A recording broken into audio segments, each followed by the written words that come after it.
Olá minha irmã, olá meu irmão querido, meus prezados amigos, aqui pastor Marcelo Gomes da Rosa, da Primeira Igreja Batista de Caramuja, em Niterói, com mais uma palavra de fé, esperança e amor para você.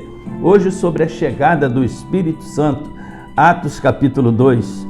E todos foram cheios do Espírito Santo e começaram a falar noutras línguas conforme o Espírito lhes concedia que falassem.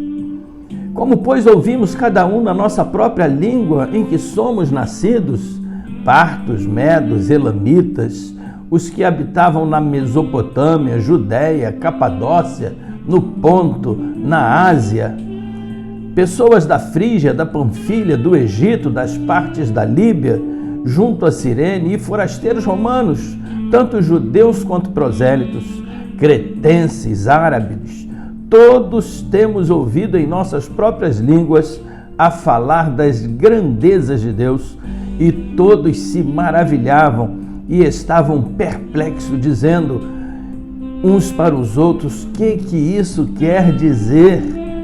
Mas outros, porém, zombando, diziam: estão todos bêbados.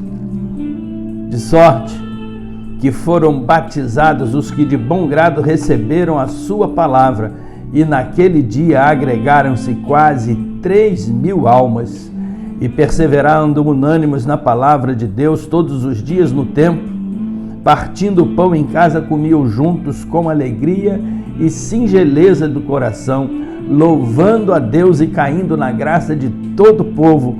E todos os dias o Senhor acrescentava à igreja aqueles que se haviam de salvar. A chegada do Espírito Santo, o dia tão esperado chegou. Os discípulos tiveram paciência de esperar no Senhor o cumprimento da promessa. Deus, o Espírito Santo, a terceira pessoa da Trindade, chegou. Aquele que fora prometido por Jesus, o que foi enviado pelo Pai, de acordo com João 14,16, aquele Espírito Santo que o mundo não conhece, mas o crente conhece porque ele habita na vida de todo aquele que crê e o conhece. João 14,17. Mas interessante que no capítulo 2 de Atos há registros pitorescos.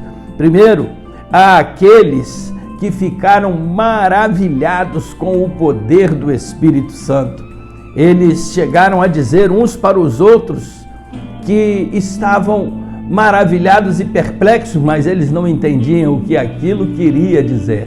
Há muita gente que não entendem os mistérios do Espírito Santo e ficam maravilhados, mas permanecem apenas nessa expectativa e não conhecem e não bebem desse Espírito.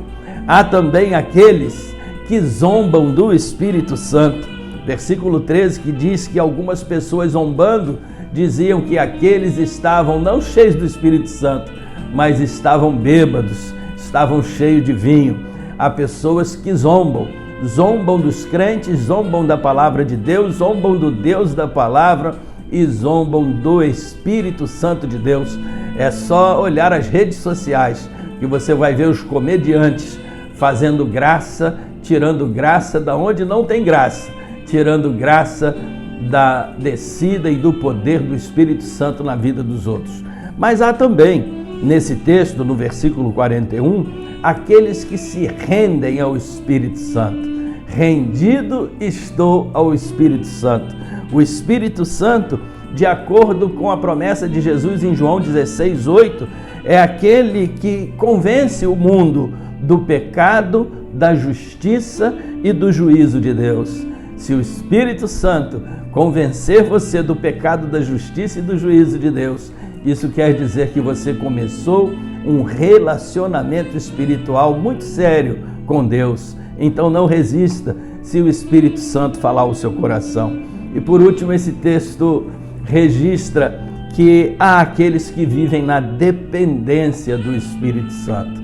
Esses, de acordo com os versículos 46 e 47, são aqueles que perseveram juntos no poder do Espírito Santo. É a igreja de Jesus, é a igreja, são aqueles que somente naquele primeiro dia, quase 3.000 pessoas se renderam ao poder do Espírito Santo. Você já se rendeu ao poder do Espírito Santo?